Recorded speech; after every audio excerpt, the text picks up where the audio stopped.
Outer ring road లోపల ఉన్న core urban ఏరియాను అంతర్జాతీయ స్థాయి ప్రమాణాలతో అభివృద్ధి చేసేందుకు నగరవాసులకు మెరుగైన మౌలిక సదుపాయాలు కల్పించేందుకు ప్రణాళికాబద్ధంగా ముందుకు వెళ్లాలని సీఎం రేవంత్ రెడ్డి సూచించారు.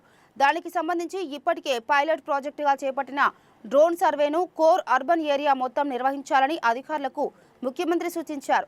నగరంలో గృహాలు, మంచినీటి సరఫరా, విద్యుత్ సౌకర్యం, మురుగునీటి వ్యవస్థకు సంబంధించి పూర్తి వివరాలను సేకరించాలని సూచించిన సీఎం తద్వారా నగరంలో నివాస ప్రాంతాలకు మౌలిక సదుపాయాల విషయంలో అవసరాలకు తగిన విధంగా ఎలాంటి అంతరాయం లేకుండా ఏర్పాటు చేసే వీలుంటుందని అభిప్రాయపడ్డారు. నగరంలో ట్రాఫిక్ నియంత్రణకు అవసరమైతే గూగుల్ సాంకేతిక సహకారాన్ని తీసుకొని ట్రాఫిక్ ఇబ్బందులు లేకుండా చూడాలన్నారు. చెరువుల పునరుద్ధరణ, నాలాల విస్తరణకు ప్రణాళికలు రూపొందించాలని స్పష్టం చేశారు. ట్రాఫిక్ ఎక్కువగా ఉండే ప్రధానమైన 7 కూడళ్లలో ఫ్లైఓవర్ నిర్మాణాలు చేపట్టేందుకు సీఎం గ్రీన్ సిగ్నల్ ఇచ్చారు. త్వరలోనే వీటికి టెండర్లను పిలవాలని ఆదేశించారు.